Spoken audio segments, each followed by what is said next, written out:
Hello friends, basic की special class में आप सभी लोगों का एक बार फिर से मोस्ट वेलकम है। और आज के इस वीडियो के अंदर हम डिस्कस करेंगे बीएससी सेकेंड ईयर जियोलॉजी का फर्स्ट सेमेस्टर है कोर डेटा। और इस सेमेस्टर से ऑलरेडी मैं कई सारी वीडियोस अपलोड कर चुका हूं। आप चैनल के अंदर जाएंगे, आपको प्लेलिस्ट मिल जाएगा या इसी वीडियो के डिस्क्रिप्शन बॉक्स में आपको एक लिंक मिलेगा। जैसे ही आप उस लिंक पर प्रेस करेंगे आप उस प्लेलिस्ट तक पहुँच जाएंगे। दोस्तों, आज के इस वीडियो के अंदर हम डिस्कस करेंगे हर्डमानिया के बारे में। हर्डमानिया से रिलेटेड कुछ इंपॉर्टेंट टॉपिक्स हम कवर करेंगे, जैसे कि इसका क्लासिफिकेशन, जियोग्राफिकल डिस्ट्रीब्यूशन या इसकी बॉडी स्ट्रक्चर से रिलेटेड जितने भी टॉपिक्स हैं उन सभी को हम कवर करेंगे। फिर उसके बाद आने वाले लेक्चर में कुछ इंपॉर्टेंट इसकी जितनी भी फिजियोलॉजी है, जैसे कि डाइजेस्टिव सिस्टम या reproductive system, blood vascular system, nervous system या इसके सेंस ऑर्गन्स, मतलब जितने भी टॉपिक्स हैं इसकी फिजियोलॉजी से रिलेटेड उन सभी को हम कवर करेंगे। और याद रखना, किसी भी एनिमल की, जैसे हमने पिछली वीडियो के अंदर कवर किया एम्फियोक्सिस, ब्लैनोग्लोसस के बारे में, तो एम्फियोक्सिस और बेलेनोग्लोसस की जितनी भी फिजियोलॉजी है उसको आप कब तक कंप्लीटली समझ सकते हैं, जब तक आपको उसकी बॉडी स्ट्रक्चर का ना पता हो। ठीक है, तो इसका मतलब यह है कि हर एनिमल का जो पार्ट वन होता है, जैसे कि बेलेनोग्लोसस का पार्ट वन इंपॉर्टेंट है, एम्फियोक्सिस का पार्ट वन इंपॉर्टेंट है, क्योंकि पार्ट वन के अंदर आपको इसकी बॉडी स्ट्रक्चर को समझाया जाता है। जैसे हम आज हर्डमानिया के बारे में पढ़ने वाले हैं, ये भी हर्डमानिया का पार्ट वन है, जिसके अंदर हम इसकी कंप्लीट बॉडी स्ट्रक्चर को स्टडी करेंगे।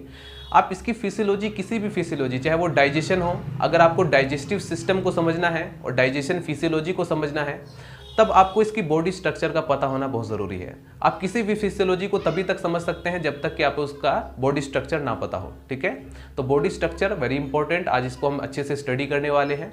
कुछ स्टूडेंट्स कमेंट कर रहे हैं, सर आप अपने चैनल पर मेंबरशिप वाला जो प्लान है वो मत लाना। देखिए दोस्तों, सबसे पहले तो मैं आपको ये समझा दूं कि मेंबरशिप का जो प्लान है वो किस तरह से है। यूट्यूब ने एक नया ऑप्शन निकाला है कि जितने भी यूट्यूबर्स हैं जो कि 30 के सब्सक्राइबर, यानी कि 30,000 सब्सक्राइबर्स कंप्लीट कर चुके हैं, उनके पास एक ऑप्शन है कि वो अपने चैनल के नीचे, जस्ट नीचे लोगों के नीचे, वहाँ पर ज्वाइन बटन का एक ऑप्शन लगा सकते हैं। और जैसे ही कोई भी उनका सब्सक्राइबर्स उस ज्वाइन बटन पर क्लिक करेगा तो उसके सामने 3 तरह के प्लान्स निकल कर आएंगे, मंथली प्लान्स, जिसमें आपको बताया जाएगा कि 49 रुपये में अगर आप पे करते हैं तो आपको ये मेंबरशिप मिलेगी, जिसके अंदर आपको कुछ फैसिलिटीज़ दी जाएगी कि मैं आपको कॉलिंग करूँगा, या आप मुझे महीने में एक बार कॉल कर सकते हैं, इमोजी सेंड कर सकते हैं, या मैं आपको PDF फाइल प्रोवाइड करूँगा। और फिर उसके बाद आगे आप देखेंगे, अगर 149 रुपये का एक प्लान आपको दिखाई देगा। ठीक है, मतलब कुछ पर्टिकुलर रुपीज़ रखी गई है जो कि आप मंथली पे करके आपको कुछ फैसिलिटीज़ दिखाई देंगी। दोस्तों, अगर आप ध्यान से देखें और सोचें तो वो सारी फैसिलिटीज़ मैं बिना किसी मेंबरशिप के ही आपको प्रोवाइड कर रहा हूँ। आपको नोट्स चाहिए, देखिए जो भी मेरे पास नोट्स अवेलेबल है वो मैं टेलीग्राम पर धीरे धीरे अपलोड कर रहा हूँ। तो सबसे पहले तो आप टेलीग्राम एप्लीकेशन को डाउनलोड कीजिए, फिर उसके बाद उसमें सर्च कीजिए बायो बुक टैग चैनल। जैसे ही आप उस पर सर्च करेंगे आपके सामने एक ज्वाइन का ऑप्शन आएगा, आप उसे ज्वाइन कीजिए। ठीक है, टेलीग्राम ज्वाइन करने से फ़ायदा आपको ये होगा कि आपको जितने भी नोट्स PDF होंगे, कल मैंने थर्मोडायनेमिक्स यानी कि physical chemistry BSc second year से रिलेटेड टॉपिक्स को अपलोड किया था केमिस्ट्री का, आप वहाँ पर जाकर देख सकते हैं। कुछ स्टूडेंट कह रहे हैं कि सर आप मतलब वीडियोस लेट बना रहे हैं। देखिए, मुझे केमिस्ट्री पर भी वीडियो बनाना पड़ता है। मेरे पास 2 चैनल है, केमिस्ट्री जूम चैनल, जिस पर मैं BSc first year, second year, third year की केमिस्ट्री को कवर कर रहा हूं, और इस पर मैं बायोलॉजी को कवर कर रहा हूं। तो इसलिए मुझे टाइम लगता है, कभी केमिस्ट्री पर भी बनाना पड़ता है वीडियो और बायोलॉजी पर भी बनाना पड़ता है, और मेरा खुद का भी अपना पढ़ाई है। ठीक है, तो मेंबरशिप वाला प्लान, डोंट वरी, मैं ऐसा कुछ नहीं करने वाला। मैं सारी फैसिलिटीज़ आपको प्रोवाइड कर रहा हूं। मैंने अपना WhatsApp number, insta account, Facebook account सब कुछ दिया हुआ है। आप वहां पर जाकर कुछ भी इंपॉर्टेंट अगर आपको लगता है कि हाँ ये पूछना पड़ेगा, ये सर से पूछना पड़ेगा, तो आप वहां पर जाकर के पूछ सकते हैं, इंस्टाग्राम पर मैसेज कर सकते हैं। ठीक है, दूसरा कॉलिंग की बात है तो सबसे पहले आप व्हाट्सएप पर जाइए, वहाँ पर आप कह सकते हैं कि सर मुझे आपसे ये बात करनी है, तब आपको मैं पर्टिकुलर टाइम दे देता हूँ। फिर उसके बाद मतलब कुछ रूल्स आपको फॉलो करने होंगे, मैं आपसे टोटली बात भी कर सकता हूँ। जैसे कि कई सारे वहाँ पर मेंबरशिप मैंने देखा कि वहाँ पर आपको मंथली 1 महीने में एक बार आप बात कर सकते हैं, आप कभी भी बात कर सकते हैं। मैंने आपको ये पहले से ही फैसिलिटी प्रोवाइड की है, इसलिए मैं कुछ भी इस तरह का मेंबरशिप का कोई भी प्लान नहीं लाऊंगा। बस आप थोड़ा सा मुझे सपोर्ट कीजिए, आप चैनल को लाइक, वीडियोस को लाइक कीजिए, चैनल को सब्सक्राइब कीजिए, या कुछ भी जो मैं कमेंट कीजिए, मतलब जिसमें सपोर्ट मिले, बस, और कुछ नहीं है। ठीक है, बाकी मैं अपना काम कर रहा हूँ। आज हम पढ़ेंगे हर्डमानिया के बारे में। आपको याद होगा हमने BSc फर्स्ट ईयर के अंदर साइकोन को पढ़ा था, साइकोन का कैनाल सिस्टम। जस्ट लाइक आज को उसी तरह की फीलिंग आने वाली है, क्योंकि हर्डमानिया एक काफ़ी इंटरेस्टिंग टॉपिक है जिसको हम डिटेल में स्टडी करने वाले हैं, और इसकी बॉडी स्ट्रक्चर को अच्छे से स्टडी करेंगे। और दोस्तों, आपको साथ साथ नोट्स भी बनाना है। कई सारे स्टूडेंट कहते हैं सर आपने PDF अपलोड नहीं किया। देखिए, सबसे पहली बात तो ये कि मैं जितना यहाँ पर बोर्ड पर लिखवा रहा हूँ और समझा रहा हूँ वीडियोज़ के अंदर ही, वो सारा आपका नोट्स ही तो है। मतलब कि जो भी मैं यहाँ पर लिखवा रहा हूँ वो आपका नोट्स ही है, आप वहाँ से भी नोट्स बना सकते हैं, वो सफिशिएंट है आपके लिए। आप एग्जाम पेपर में जो मैं लिखवा रहा हूँ वो सारा सफिशिएंट है, जितना भी मैंने अपनी वीडियोस में लिखवाया है। तो नोट्स तो पहली बात मैं अपने वीडियोस में ही आपको प्रोवाइड कर रहा हूँ साथ साथ में, लेकिन फिर भी अगर मेरे पास होता है, अवेलेबल होता है नोट्स, तो मैं डायरेक्टली टेलीग्राम चैनल पर अपलोड कर दूंगा, वहां से आप इसको रिसीव कर सकते हैं। तो चलिए दोस्तों, टाइम को वेस्ट ना करते हुए हर्डमानिया का टॉपिक स्टार्ट करते हैं। चलिए दोस्तों, हेडिंग डाल लीजिए हर्डमानिया पार्ट 1। और पार्ट 1 के अंदर हम कवर करेंगे हर्डमानिया से रिलेटेड जितना भी बेसिक इन्फॉर्मेशन है, जैसे कि इसका सिस्टमेटिक पोजीशन, इसका जियोग्राफिकल डिस्ट्रीब्यूशन, इसके हैबिट एंड हैबिटेट से रिलेटेड पॉइंट्स। तो हर्डमानिया की लाइफ साइकिल से रिलेटेड, इसकी बॉडी स्ट्रक्चर से रिलेटेड या इसके लार्वल स्टेज से रिलेटेड जितने भी बेसिक इन्फॉर्मेशन है इस वीडियो के अंदर हम कलेक्ट करेंगे, ताकि इससे आगे आने वाले जितने भी हम इसकी फिजियोलॉजी को कवर करेंगे, जैसे कि डाइजेस्टिव सिस्टम, रिप्रोडक्टिव सिस्टम या नर्वस सिस्टम या स्केलेटल सिस्टम, या जो भी इसकी बॉडी के अंदर फिजियोलॉजी को कंप्लीट करने के लिए जो भी सिस्टम बना हुआ है, उन्हें समझने में हमें मदद मिल सके। तो आइए दोस्तों, सबसे पहले तो मैं आपको यह बता देता हूं कि हर्डमानिया से रिलेटेड एग्जाम पेपर में क्वेश्चन कैसे पूछे जा सकते हैं। दोस्तों, आपसे शॉर्ट क्वेश्चन में कई बार ये डायग्राम पूछा जा सकता है, इसलिए इस डायग्राम को अच्छे से प्रैक्टिस कर लेना, क्योंकि एग्जाम पेपर में कई बार ये रिपीट हुआ है। हर्डमानिया का डायग्राम ड्रॉ करने के लिए दिया जाता है 2 नंबर में शॉर्ट क्वेश्चन में, या इसके लार्वल से रिलेटेड क्वेश्चंस 2 नंबर में शॉर्ट क्वेश्चन में पूछा जा सकता है, टैडपोल लार्वा या हर्डमानिया का डायग्राम। तो 2 नंबर में शॉर्ट क्वेश्चन में भी पूछा जाता है, और लॉन्ग क्वेश्चन में आपसे एग्जाम पेपर में पूछा जा सकता है describe the systematic position and geographical distribution, habit and habitat, या एक्सटर्नल मोर्फोलॉजी, या इसकी बॉडी स्ट्रक्चर ऑफ हर्डमानिया। यानी कि इनके सभी पॉइंट से जो इनका एक्सटर्नल मॉर्फोलॉजी है या बेसिक इन्फॉर्मेशन है, उससे रिलेटेड एक लॉन्ग क्वेश्चन बनता है। तो उस लॉन्ग क्वेश्चंस को तैयार करने के लिए साथ साथ आप नोट्स भी बनाएंगे। चलिए स्टार्ट करते हैं। सबसे पहले हम डिस्कस करते हैं हर्डमानिया का सिस्टमेटिक पोजीशन। देखते हैं इसकी सिस्टमेटिक पोजीशन क्या है। दोस्तों, हर्डमानिया को फाइलम कॉर्डेटा के अंदर रखा गया है। इसका रीज़न यह है कि इसकी अगर आप लार्वल स्टेज को देखें या इसका टैडपोल लार्वा देखें तो उसमें नोटोकोड की प्रेजेंटेशन दिखाई देगी, नर्व कोड की प्रेजेंटेशन दिखाई देगी, इसमें गिल स्लिट्स भी पाया जाता है, और इसका टेल रीजन यानी कि इसमें टेल भी पाया जाता है। ठीक है, तो यानी कि ये जो है फाइलम कॉर्डेटा के अंदर रखा गया है। हालांकि अगर आप जब ये एडल्ट में कन्वर्ट हो जाता है तब आप देखकर पहचान नहीं पाओगे कि इसे किस फाइलम में रखा जाना चाहिए, क्योंकि आप बिल्कुल भी नहीं पहचान पाओगे। बैग लाइक स्ट्रक्चर इसकी बॉडी होती है, आप देख सकते हैं, तो इसको नहीं पहचान पाएंगे। लेकिन जब आप इसकी लार्वल स्टेज को देखते हैं तो ये जो है फाइलम कॉर्डेटा के अंदर पाए जाने वाले 3 या 4 जो पेक्यूलियर फीचर्स होते हैं, जो मेन फीचर्स होते हैं, जैसे कि नोटोकोड की प्रेजेंटेशन, नर्व कोड की प्रेजेंटेशन, गिल स्लिट्स की प्रेजेंटेशन या टेल की प्रेजेंटेशन, वो सब इसके अंदर प्रेजेंट होता है। बाद में ये जो लार्वा आपको दिखाई दे रहा है टैडपोल लार्वा, इसमें रेट्रोग्रेसिव मेटामॉर्फोसिस हो जाने के कारण जब ये एडल्ट में कन्वर्ट होता है तो इसके जो मेन पेक्यूलियर फीचर्स होते हैं, जैसे कि नोटोकोड की प्रेजेंटेशन, नर्व कोड की प्रेजेंटेशन या टेल की प्रेजेंटेशन, वो सब इसमें जो है धीरे धीरे डिसअपियर हो जाते हैं। यानी कि इसमें होता है रेट्रोग्रेसिव मेटामॉर्फोसिस। स्टार्टिंग में इसके लार्वल को देखने के बाद आपको लगेगा कि ये एनिमल कोई बड़ा एनिमल बनेगा, यानी कि कोई हाइयर कॉर्डेट्स के अंदर ये बनेगा, लेकिन ये जो है लोअर कॉर्डेट की फीचर शो करता है, यानी कि खोदा पहाड़ और निकली चूहिया, जैसा कि मैंने यूरो कॉर्डेटा के अंदर भी बताया था इसके फीचर्स के बारे में। तो आप समझ सकते हैं, यानी कि स्टार्टिंग में आपको लगेगा ये कोई हाइयर कॉर्डेट एनिमल बनेगा, क्योंकि इसके लार्वल स्टेज में हम देखते हैं कि nerve cord, notochord, gill slits, tails ये सब प्रेजेंट है, लेकिन इसमें हो जाता है रेट्रोग्रेसिव मेटामॉर्फोसिस, और जिसके कारण ये जब एडल्ट में कन्वर्ट होता है तो ये एक तरीके से नॉन कॉर्डेट जैसे स्ट्रक्चर बना लेता है। ठीक है, नॉन कॉर्डेट एनिमल लगता है। तो इसे रखा गया है फाइलम कॉर्डेटा के अंदर, सब फाइलम यूरो कॉर्डेटा के अंदर रखा गया है। यूरो का मतलब क्या होता है? टेल, और कॉर्डेटा जो वर्ड लिया गया है वो नोटोकोड से लिया गया है, यानी कि इसमें जो नोटोकोड प्रेजेंट होती है वो इसके टेल रीजन में प्रेजेंट होती है, वो भी लार्वल स्टेज में प्रेजेंट होती है, इसीलिए इसे रखा गया है यूरो कॉर्डेटा के अंदर। अगर आपको पता नहीं है कि नोटोकोड क्या है, तो देखिए सबसे पहले तो आपको फाइलम कॉर्डेटा के फीचर्स, जो कि मैं ऑलरेडी फर्स्ट लेक्चर कवर कर चुका हूं, उसको आप ज़रूर देखें क्योंकि वो इंपॉर्टेंट है। आगे बढ़ते हैं। क्लास एसिडेसी। दोस्तों, इसे क्लास एसिडेसिया के अंदर रखा गया है क्योंकि इसकी बॉडी के अंदर मेनी फेरेंजियल गिल स्लिट्स भी प्रेजेंट हैं। Order pleurogona, presence of many gonads. दोस्तों, इसकी बॉडी के अंदर गोनेट्स प्रेजेंट होते हैं, कई सारे गोनेट्स प्रेजेंट होते हैं, और ये हर्मेफ्रोडाइट होता है। हर्मेफ्रोडाइट का मतलब मेल और फीमेल सेक्स ऑर्गन एक ही बॉडी के अंदर प्रेजेंट होता है, तो उसको कहा जाता है हर्मेफ्रोडाइट। ठीक है, तो इस कारण जो है इसको रखा गया है दोस्तों प्लूरोगोनिया, इसकी ऑर्डर है क्योंकि इसमें प्रेजेंट है मेनी गोनेट्स। ठीक है, इसीलिए कहा प्लूरोगोनिया, प्लूरो मतलब मेनी और गोनिया गोनेट्स। ठीक है, और टाइप या जीनस हम देखें तो हर्डमानिया, और इसके अभी मैं स्पीसीज के बारे में बात करूंगा। तो ये जो हम स्पीसीज जो कि स्टडी कर रहे हैं वो है हर्डमानिया पैलिडा, ठीक है। हर्डमानिया क्या है, एक जीनस है, एक जेनेरा है, और इसकी स्पीसीज है जैसे कि पैलिडा, या फिर आप यहाँ पर आप देख सकते हैं ये 4 स्पीसीज मैंने लिखा हुआ है। उसके बाद आप देखेंगे हर्डमानिया जो है किस तरह का एनिमल है, कहाँ पर रहता है। जनरली आप इसको नोट करेंगे, ये मैराइन एनिमल है, मैराइन वाटर एनिमल, यानी कि समुद्र के तल पर पाया जाता है। ऊपर की तरफ आपको किनारे किनारे पर कुछ ऐसे होते हैं जो समुद्र के पानी के डीप में पाए जाएंगे, गहराई के अंदर पाए जाएंगे। कुछ स्पीसीज ऐसी होती हैं जो कि एक तरह से कीचड़ में, जैसे कि जो रेत होता है, जो गीली रेत होती है या मिट्टी होती है, ये समुद्र के किनारे पर, तल पर, वहाँ पर पाए जाते हैं, ठीक है। जैसे कि मैंने स्टार्टिंग में जब मैं इंट्रोडक्शन दे रहा था तो मेरे जस्ट साइड में एक वीडियो आपने देखा होगा स्क्रीन पर, वो हर्डमानिया ही था जो कि वाटर को जो है ब्रैंकियल चैम्बर से वाटर को वहाँ पर उसके अंदर वाटर उसकी बॉडी के अंदर एंटर कर रहा था, और एट्रियल चैम्बर से वो फवारे के रूप में बाहर निकल रहा था पानी, ठीक है। तो इसलिए इसको हम सी स्क्वर्ट्स या समुद्री फवारा भी बोलते हैं, या सी पोटैटो के नाम से भी हम इसको जानते हैं, ठीक है। तो इसका कॉमन नेम क्या होगा, कॉमनली हम इसको हर्डमानिया बोलते हैं, और एग्जाम पेपर में जब भी आता है मोस्टली हर्डमानिया के नाम से ही आता है। कभी कभी ऐसा होता है सी स्क्वर्ट्स का डाइजेस्टिव सिस्टम या सी पोटैटो का डाइजेस्टिव सिस्टम डिस्कस कीजिए।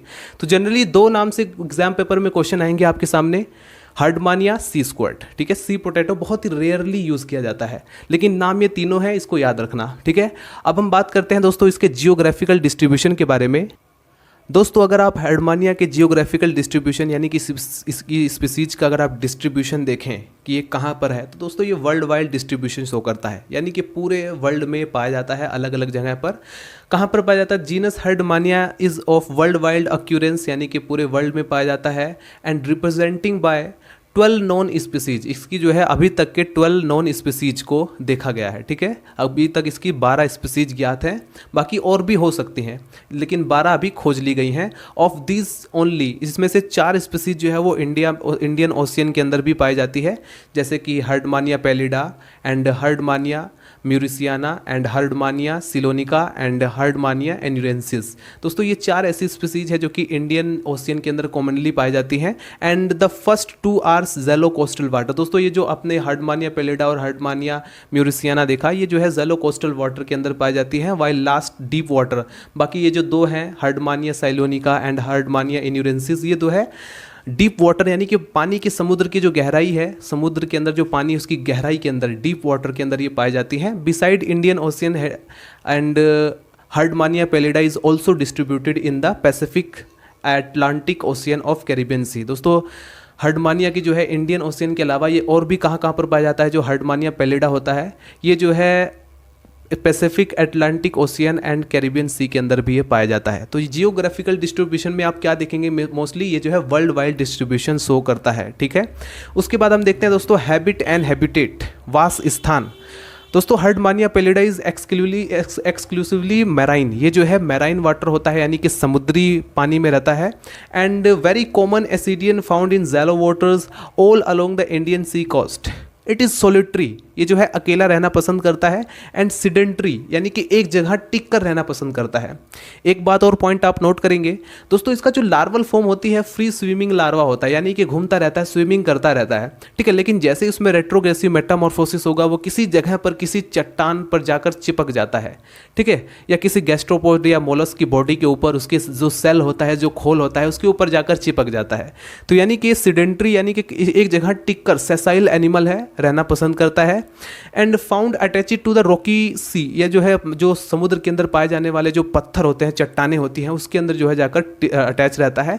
या फिर दोस्तों जैसा कि मैंने आपको कहा, ये समुद्र के किनारे पर जो वाटर होता है या फिर रेतीली होता है, रेत के अंदर इसका जो फुट वाला रीजन है वो गड़ जाता है वहाँ पर, यानी कि पूरी तरीके से अटैच हो जाता है, ठीक है।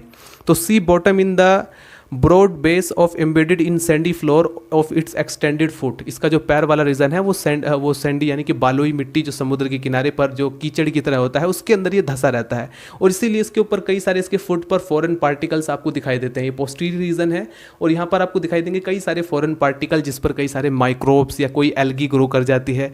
तो इसके फुट वाले रीजन पर कई सारे माइक्रोब्स, एल्गी जो है अटैच हो जाती है, कई सारे फॉरेन पार्टिकल या ऑर्गेनिक मॉलिक्यूल्स जो भी हैं वो इस पर अटैच रहते हैं। बाकी अभी इसकी बॉडी के स्ट्रक्चर को मैं आपको समझाने वाला हूँ। सबसे पहले हम इसको कंप्लीट कर लेते हैं। उसके बाद एक और पॉइंट आप नोट करेंगे दोस्तों, हैबिट एंड हैबिटेट में, जो कि वेरी इंपॉर्टेंट है एमएससी के स्टूडेंट्स के लिए भी और बीएससी के स्टूडेंट्स के लिए भी। दोस्तों ये जो है प्रोटो कॉर्पोरेशन शो करता है। प्रोटो कॉर्पोरेशन क्या होता है, इसको ज़रा ध्यान से समझो दोस्तों। ये जो हर्डमानिया होता है ये क्या करता है एक्चुअली, जैसा कि मैंने आपको कहा, ये सीडेंट्री एनिमल है, यानी कि किसी एक जगह पर ये जो है किसी पत्थर की चट्टान पर चिपक जाता है। दोस्तों अगर इसे सपोज़ वहाँ पर ऑक्सीजन ना मिला, या इसे वाटर की प्रेजेंटेशन ना मिला, या बेटर फूड वहाँ पर इसको नहीं मिला, क्योंकि सीलियरी फीडर होता है, इसे छोटे छोटे जो माइक्रोब्स होते हैं या माइक्रो प्लांट्स होते हैं जैसे कि डाइटम्स, ये सब इसको चाहिए, एल्गी भी चाहिए, इसको ये खाता है, ठीक है, यानी कि डाइजेशन के लिए या फूड के लिए ये इनका इस्तेमाल करता है।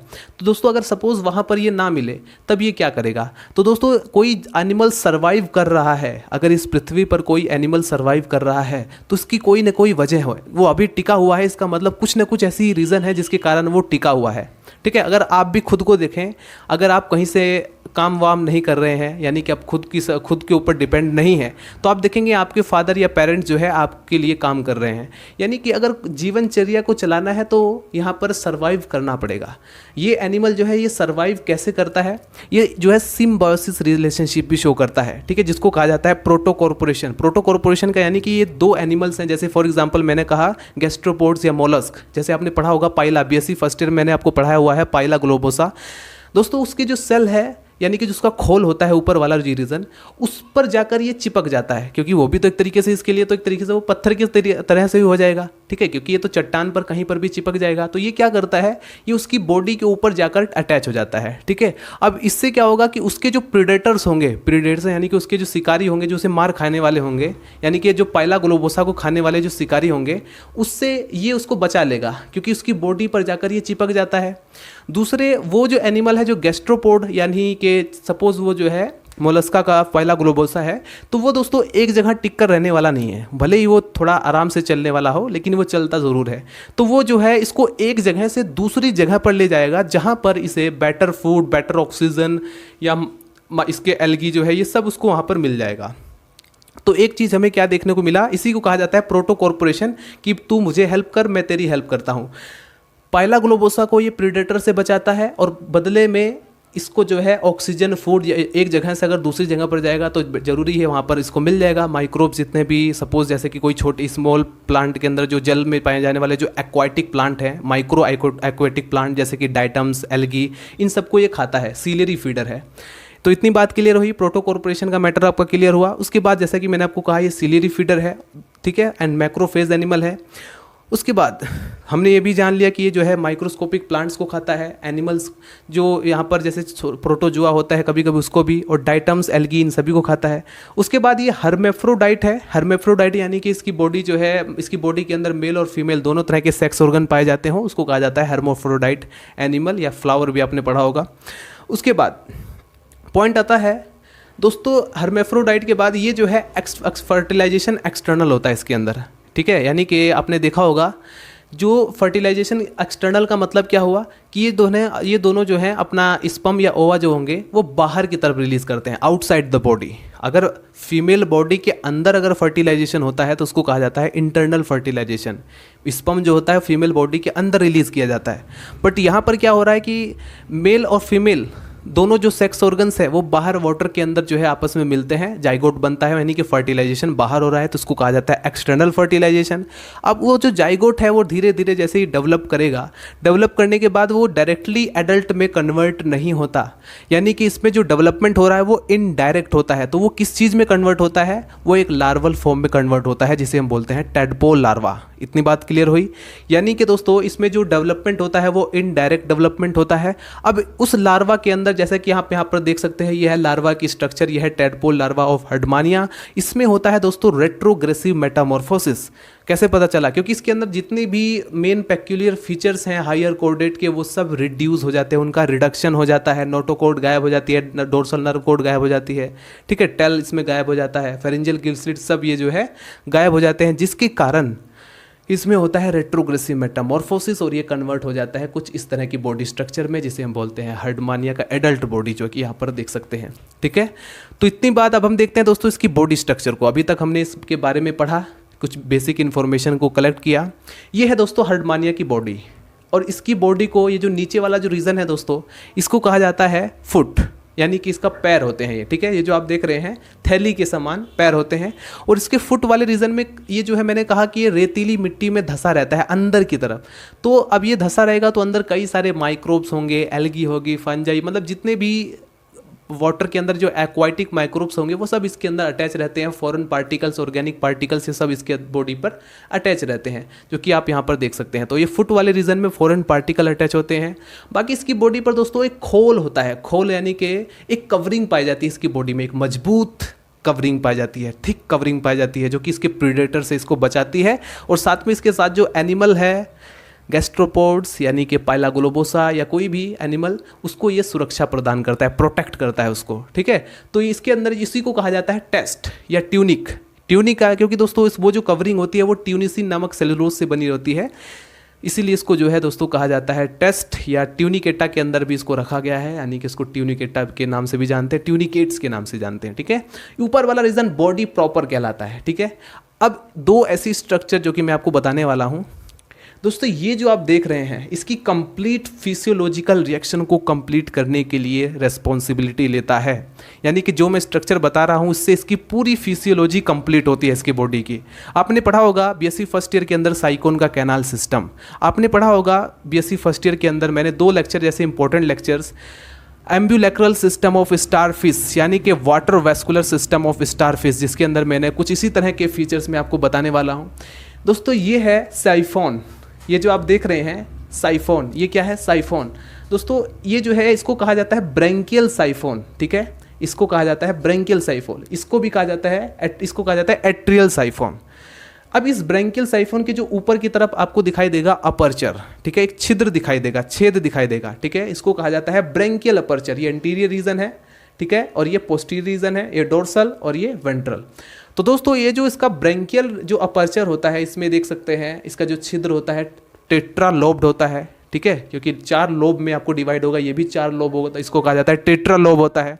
दोस्तों वाटर इसके ब्रैंकियल अपर्चर से एंटर करता है इसकी बॉडी के अंदर। एक बार फिर से रिपीट कर देता हूं, और अगर आपने नहीं देखा है ध्यान से जब मैं इंट्रोडक्शन दे रहा था, तो वाटर इसकी ब्रैंकियल अपर्चर से एंट्री करता है इसकी बॉडी के अंदर, और एट्रियल अपर्चर से बाहर निकलता है फवारे के रूप में, जैसे पिचकारी कोई मारे, इसलिए इसको समुद्री पिचकारी के नाम से भी जानते हैं। तो यहाँ से अगर आप इसको, अगर मैं पकड़ के इसको ऐसे दबा दूँ, अगर मैं इसको इस तरीके से दबा दूँ, तो दोनों अपर्चर से पिचकारी की तरफ पानी निकलेगा तेजी से, ठीक है। तो ये जो आपको दिखाई दे रहा है ब्रैंकियल अपर्चर, ये सिलियरी फीडर है, मैंने ये भी कहा था। तो इस पानी के साथ साथ जैसे ये वाटर को एब्जॉर्ब करता है, यानी कि एट्रियल अपर्चर से बॉडी के अंदर इसके वाटर एंटर करता है, तो उसके साथ साथ फूड पार्टिकल भी, या जैसे कि एल्गी, डाइटम्स, ये सब इसके अंदर एंटर करते हैं, ऑक्सीजन इसके अंदर एंटर करता है, और फिर उसके बाद कार्बन डाइऑक्साइड जो वेस्ट अनडाइजेस्टेड फूड है वो एट्रियल अपर्चर से बाहर निकलता है। अगर आप ध्यान से देखें तो ब्रैंकियल अपर्चर का जो साइफोन है वो थोड़ा वाइड होता है, चौड़ा होता है, at the comparison of atrial siphon. Atrial siphon के कंपैरिजन में ये भाग थोड़ा चौड़ा होता है, ठीक है, ब्रॉड होता है। उसके बाद यहाँ से पानी एंटर किया, वाटर बॉडी के अंदर यहाँ से एंटर किया, और फिर उसके बाद एट्रियल अपर्चर से बाहर निकल जाता है, जिससे कि इसकी कई सारी फिजियोलॉजी कंप्लीट होती है। इसका एक्सक्रीटरी मटेरियल बाहर निकलता है, अनडाइजेस्टेड फूड बाहर निकलता है, इसको खाना भी यहीं से मिल जाता है, ठीक है। तो कई सारी इसकी फिजियोलॉजी इसी के थ्रू जो है कंप्लीट होती है। उसके बाद मैं आपको यहाँ पर इसकी टेडपोल लार्वा की स्ट्रक्चर दिखा देना चाहूँगा, जिसमें आप देखेंगे नर्व कॉर्ड, ऊपर की तरफ आपको दिखाई देगी नर्व कॉर्ड, नीचे आपको दिखाई देगी यहाँ पर नोटोकॉर्ड दिखाई देगा, ठीक है। Intestine, heart, sensory vesicles, cavity, atrial, nerve cord, tail, ये सब इसके अंदर प्रेजेंट होता है। ये है टेडपोल लार्वा ऑफ हर्डमानिया, जिसके अंदर रेट्रोग्रेसिव मेटामॉर्फोसिस होने की वजह से ये कन्वर्ट होता है एडल्ट बॉडी में। तो दोस्तों इसको फटाफट नोट कीजिए। तो चलिए दोस्तों हेडिंग डाल लीजिए, external morphology of Herdmania. Herdmania की एक्सटर्नल मॉर्फोलॉजी में सबसे पहले आप हेडिंग डालेंगे शेप, साइज एंड कलरेशन। उसके बाद हम स्टडी करेंगे डिवीज़न ऑफ बॉडी, यानी कि इसकी बॉडी को 2 पार्ट्स में डिवाइड किया गया है, बॉडी प्रॉपर और फुट, और इन दोनों को हमें डिटेल में पढ़ना है। सबसे पहले तो हम बात करते हैं इसके शेप, साइज और कलर के बारे में। डायग्राम आप यहाँ पर देख रहे हैं, इसकी बॉडी लगभग आयताकार आपको दिखाई दे रही है। 2 साइफोन आपको दिखाई दे रहे हैं, एक को हम बोलते हैं ब्रैंकियल साइफोन या ओरल साइफोन, या इसी को हम माउथ भी बोलते हैं, जहाँ से पानी एंटर करता है, ठीक है। वाटर इसी अपर्चर से एंटर करता है और एट्रियल अपर्चर से बाहर निकलता है। वाटर के साथ ही फूड पार्टिकल्स बॉडी के अंदर एंटर करते हैं। अनडाइजेस्टेड फूड या कार्बन डाइऑक्साइड एट्रियल अपर्चर से बाहर निकलता है, ऑक्सीजन इधर से एंटर करेगा, कार्बन डाइऑक्साइड उधर से बाहर निकलेगा। तो यानी कि इसकी फिजियोलॉजी इसी के थ्रू कंप्लीट हो रही है। तो the body of Herdmania pallida is रफली oblong in outline, narrow at its attach. दोस्तों ये लगभग आयताकार होता है, ठीक है। अगर आप हर्डमानिया पैलिडा की बॉडी को ध्यान से देखें, रफली oblong in outline, narrow at its attach, जहाँ पर ये अटैच है। Then at its free end it's provided with 2 external opening, 2 external opening ये प्रोवाइड करता है फ्री एंड पे। अच्छा देखो, मैं मेरी बात को ध्यान से समझो। फ्री एंड का मतलब क्या हुआ दोस्तों, इसकी जो बॉडी होती है वो आधा कीचड़ में या रेत में दबी होती है। इसका जो फुट वाला रीजन है वो कीचड़ में दबा हुआ रहता है, और किसी चीज़ से, किसी चट्टान से या रॉक, किसी पत्थर से, या मैंने जैसे कि कहा कि ये जो है सिम्बायोटिक रिलेशनशिप शो करता है, यानी कि किसी मोलस्का या किसी गैस्ट्रोपोड के ऊपर अटैच रहता है, ठीक है। तो यानी कि इसकी एक भाग जो होता है, जो फुट वाला रीजन, वो फ्री नहीं है, वो किसी न किसी चीज़ से अटैच है। तो फ्री वाला भाग जो है वो ऊपर की तरफ आपको दिखाई दे रहा है, ठीक है। तो इसी को बोला जाता है बॉडी प्रॉपर, जो फ्री वाला भाग है उसी की हम बात कर रहे हैं। सो नोट करेंगे, हमने कहा वहाँ पर इसके जो फ्री वाला भाग है, it's provide a 2 external opening, 2 external opening provide कराता है।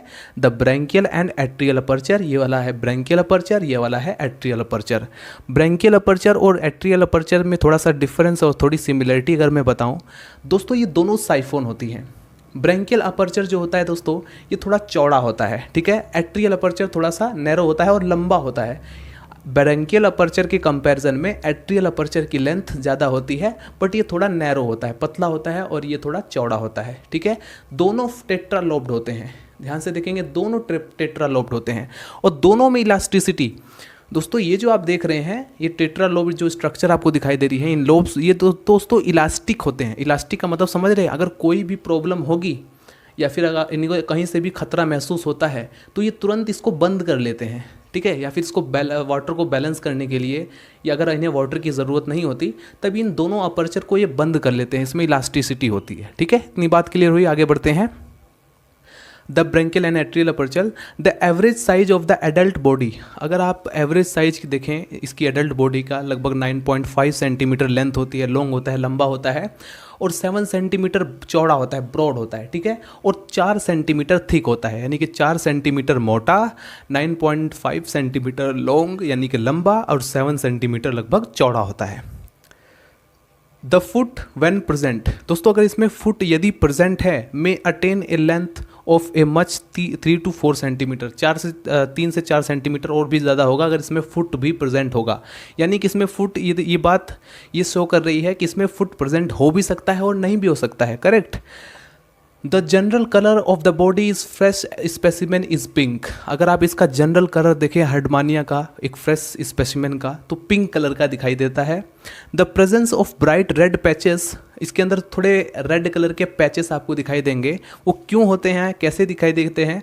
फॉर्म्ड ए टर्मिनल नोब्स, जिसको हम बोलते हैं एम्प्यूली, ठीक है, in the blood vessels of the test, ये टेस्ट के अंदर जो ब्लड वेसल्स होते हैं वो दिखाई देते हैं, ठीक है। अभी हम इसके टेस्ट के ऊपर एक अलग से एक अलग से वीडियो बनाना पड़ेगा, क्योंकि इसकी जो टेस्ट है उसके ऊपर एक अलग वीडियो बनेगा, इसकी अलग अलग फिजियोलॉजी के ऊपर अलग अलग वीडियो बनेगा, ठीक है।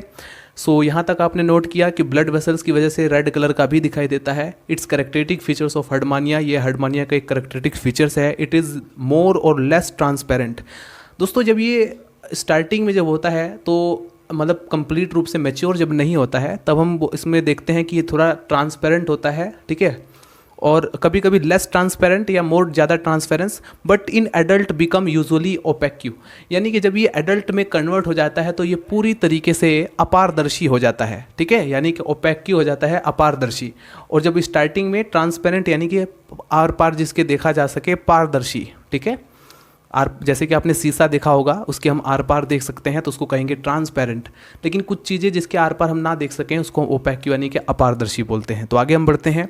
ये था एक तरीके से इसकी बॉडी का शेप, साइज और कलर। अब हम देखते हैं इसकी बॉडी को डिवाइड करके, ठीक है। Division of body, the body is covered by the test, एक टेस्ट से कवर होता है, एक कवरिंग होती है जिसको हम बोलते हैं test, and divisible in 2 part, body proper and foot, जो कि 2 पार्ट में डिवाइड है, बॉडी प्रॉपर एंड फुट। सबसे पहले हम बॉडी प्रॉपर के बारे में डिस्कस करते हैं। The distal free part of the animal is body proper. दोस्तों इसका जो फ्री पार्ट है, यानी कि रेत से ऊपर वाला जो भाग है जो फ्री है, उसको हम कहते हैं फ्री पार्ट, यानी कि बॉडी प्रॉपर, ठीक है। नीचे वाला भाग फुट कहलाएगा, जो कि रेत में धंसा रहता है। And it is broader and longer than basal part, यानी कि फुट वाले पार्ट से ये थोड़ा चौड़ा होता है और लॉन्गर होता है, यानी कि लंबा होता है, ठीक है। The free end of the body proper is down in to the short cylindrical projection called branchial और एट्रियल साइफोन, और फनेल्स के नाम से भी इनको जानते हैं, जो कि ऑलरेडी मैं बता चुका हूँ इन दोनों के बारे में। Both the siphons are situated at the same level, दोनों सेम लेवल पर प्रेजेंट होते हैं। द ब्रैंकियल और ओरल साइफोन इज स्मॉल। हमने देखेंगे दोस्तों जो ब्रैंकियल होता है या ओरल साइफोन जिसको हम बोलते हैं, वो जो है स्मॉलर होता है लंबाई में, ठीक है, लेकिन चौड़ा होता है। अगर आप इसका कंपैरिजन करें ब्रैंकियल और एट्रियल साइफोन का, तो ये थोड़ा चौड़ा होता है और ये लंबा होता है। दोस्तों ब्रैंकियल से मैंने कहा कि इसमें पानी एंटर करता है, तो इसको क्या कहेंगे हम, इनकरेंट ओपनिंग।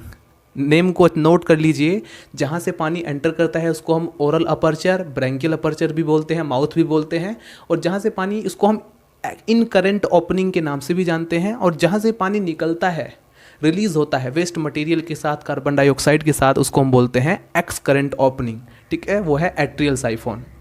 और इसी में मैंने कहा ये जो लोब्स होती है इसमें इलास्टिसिटी पाई जाती है, यानी कि एक खतरा देख करके अगर कोई हल्का सा भी या तेज सनलाइट हो या कोई भी प्रॉब्लम होती है, इसको इलास्टिसिटी होती है एकदम बंद कर लेंगे इन दोनों छिद्र को, दोनों अपर्चर ये जो है क्लोज हो जाते हैं। तो उसको फटाफट नोट कीजिए। अब बचा हुआ पार्ट है फुट, जिसको हम फटाफट डिस्कस कर लेते हैं। प्यारे दोस्तों फाइनली हेडिंग डाल लीजिए डिवीजन ऑफ बॉडी के अंदर नंबर 2 फुट। और फुट वाला भाग मैंने आपको कहाँ बताया था, हर्डमानिया की बॉडी में जो ऊपर फ्री वाला पार्ट जो आपको दिखाई दे रहा है इसकी बॉडी का, उसको हम बोलते हैं बॉडी प्रॉपर, जिसके अंदर 2 साइफोन आपको दिखाई दे रहे हैं, ब्रैंकियल अपर्चर और एट्रियल साइफोन, ये दोनों के दोनों साइफोन दिखाई दे रहे हैं। तो फ्री वाला भाग पूरा बॉडी प्रॉपर कहलाता है, और नीचे वाला भाग जो कि समुद्र के किनारे रेतीली मिट्टी में धंसा रहता है उसको हम बोलते हैं फुट। और इस फुट पर कई सारे फॉरेन पार्टिकल, माइक्रोब्स, एल्गी, ये सब जो है इस पर अटैच रहते हैं। तो इसी को आपको लिखना है, और ये कंप्लीटली ट्यूनिक और टेस्ट का बना होता है, तो इसको नोट करेंगे आप। The foot is entirely made up of test और tunic, it is dirty in colour, ये जो है गंदे कलर का होता है, डर्टी माने गंदा होता है, ठीक है। And rough due to the sand particles, shell pieces and other foreign bodies इस पर अटैच रहती हैं, जो कि आप यहाँ पर देख सकते हैं। And it shape and size is variable, इसका जो शेप होता है, साइज होता है, वो वेरी करता रहता है। और मैंने कहा कि कभी कभी फुट अब्सेंट भी होता है। तो ये है दोस्तों एक तरीके से इसकी बॉडी की स्ट्रक्चर, एक्सटर्नल मॉर्फोलॉजी। हम नेक्स्ट वीडियो में इसकी जितनी भी फिजियोलॉजी है, जैसे कि डाइजेस्टिव सिस्टम, रिप्रोडक्टिव सिस्टम, इन सभी को धीरे धीरे कंप्लीट करेंगे। अगर वीडियो पसंद आया तो प्लीज़ इसको लाइक करें, चैनल को सब्सक्राइब कर दें अगर आपको इसी तरह की और भी वीडियोज़ की नीड है। मिलते हैं दोस्तों नेक्स्ट वीडियो में, बाय बाय, टाटा।